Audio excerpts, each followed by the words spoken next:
twongeye kubaramutsa mwebwe mukomeje gukurikirana ijambo ry'Imana, amavideo tugomba dushiraho. Imana ibahumugisha, kadusenga Imana. Uhoraho Mana nyiribihe, nje imbere yawe yo kuvuga ijambo ryawe. Mukuri Imana nje sinoshobora kuvuga ijambo ryawe, ariko data ndaguhamagaye, ndakwiyegereje muri uyu mwanya uko ungana kose. Unshoboze kandi nyambike imbaraga kugira ngo Mana bashe kuvuga ibyawe, ndetse n'abantu bose bazabasha kubona iyi video. Ubaha umugisha, ubasange ibyifuzo byose bafite Mana, ubisubize data. Iri jambo rizabihumure, iri jambo rizabe ry'ingirakamaro ku buzima bwabo. Urakoze Mwami Yesu, amen.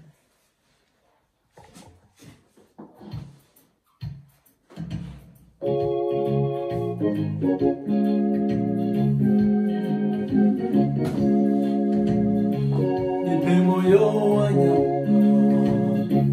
uliopondeka,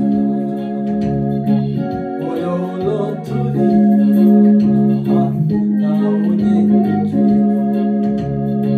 Mimi si kitu kwako, ni mtoto. Mimi ni kama nani,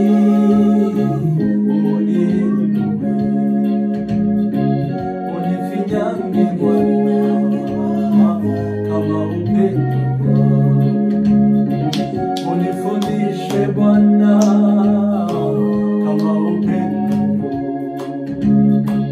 Nipe moyo wa nyama uliopondeka,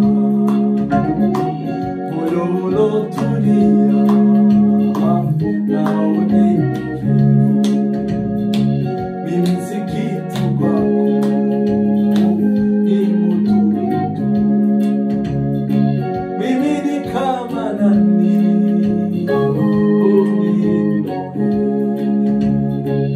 unifinyange Bwana kama upendo, unifundishe Bwana kama upendo. Uniondole majivuno, komesha kiburi, utawale akili zangu.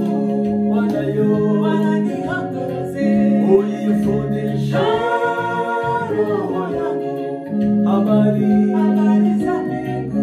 Sikizeni kizazi changu, Mungu wewe anaishi. Uniondole majivuno, komesha kiburi, utawale akili zangu.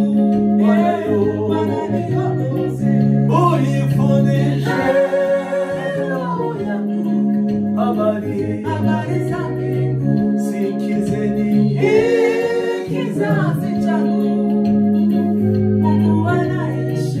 Uniondole majivuno, komesha kiburi, utawale akili zangu.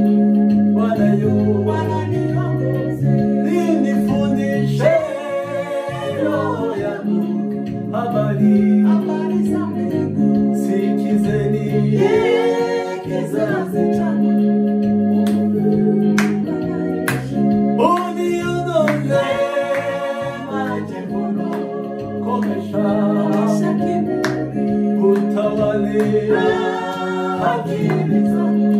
Bwana niongoze, unifundishe roho yangu habari za mbingu. Sikizeni kizazi changu, Mungu anaishi. Haleluya, haleluya. Tugeze mu mwanya w'ijambo ry'Imana. Dusome hano muri Zaburi igice cya mbere, umurongo wa mbere kugera ku murongo wa gatatu. Haravuga ngo, hahirwa umuntu udakurikiza imigambi y'ababi, tahagarare mu nzira y'abanyabyaha, tiyicarane n'abakobanyi. Ahubwo amategeko y'Uwiteka niyo yishimira, kandi amategeko ye niyo yibwira ku manywa na nijoro. uwo azahanwa n'igiti cyatewe hafi y'umugezi cyera imbuto zacu igihe cyacu. Bene data, nongeye kwifuza kubasangiza rino jambo dusomye hano muri Zaburi ritubwira umuntu uhiriwe uwo ari we. Ijambo rivuga guhirwa, ijambo ry'Imana rivuga ngo hahirwa umuntu udakurikiza imigambi y'ababi. Iri jambo abantu benshi bararizi, n'umuntu udasoma Bibiliya benshi bazi iryo jambo, kuko cyane cyane abantu bagiye bagishwa kera cyane bakiri abana. Rivuga ngo hahirwa, abavyeyi cyane ugasanga bari kukubwira rino jambo, ariko mu by'ukuri naje nifuje kuribasangiza kugira ngo mumenye umuntu uhiriwe uwo ari we, n'udakurikiza imigambi y'ababi, n'uticarana n'abakobanyi, niwe uhiriwe. Mu by'ukuri ahangaha nabafashaho gatoya. Twarakijijwe, ndavuga na wenda hano n'abantu bakijijwe, dufite Yesu, kandi Yesu arakomeye, Yesu araremereye muri twe. Yesu ni ikintu gikomeye, agakiza ni ikintu gikomeye tutagomba gufata uko twiboneye.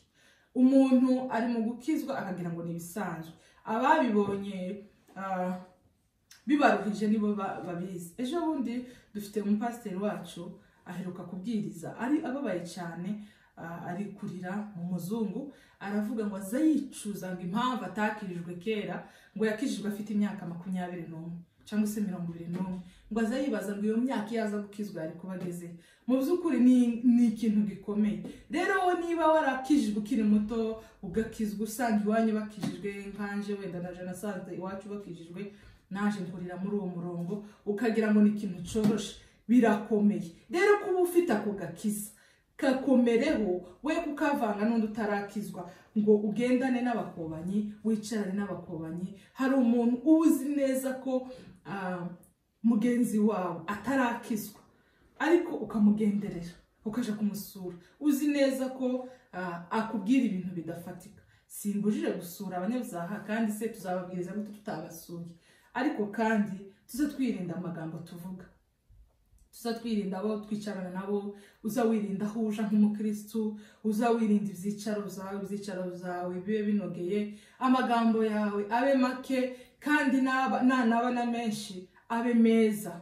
Hari amagambo atakiri meza muri kino gihe, waje gusura mugenzi wawe agasanga karakubwira amagambo akomeye akwangisha mugenzi wawe, wenda nta n'icyo mwari mupfuye, cyangwa se niyo atona mukwangisha akakubwira ikintu kitari cyiza, kandi wowe urakijijwe. Kandi Bibiliya iratubuza ngo ntitwicarane n'abakobanyi, kandi ubizi neza ko uri umukristo, ariko ugafata umwanya kandi uzi ko ibyo bintu biri kukwangiza, wo gutegera ibyo bintu.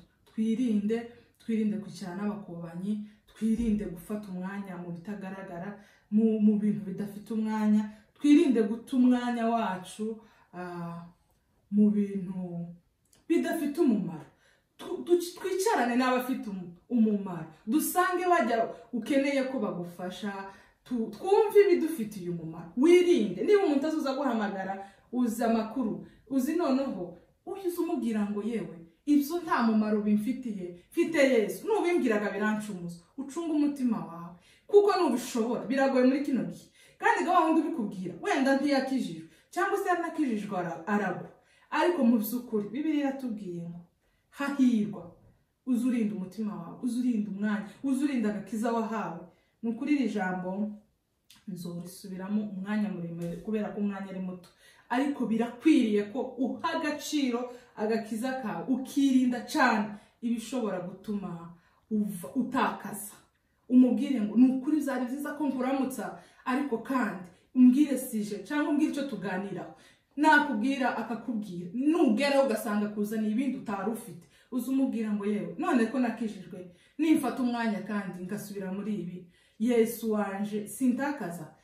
Kandi numutakaza, nubivuga uzoba utari umuntu uhiriwe. Hahirwa rero umuntu udakurikiza imigambi y'ababi. Imana ibahe umugisha, murakoze cyane.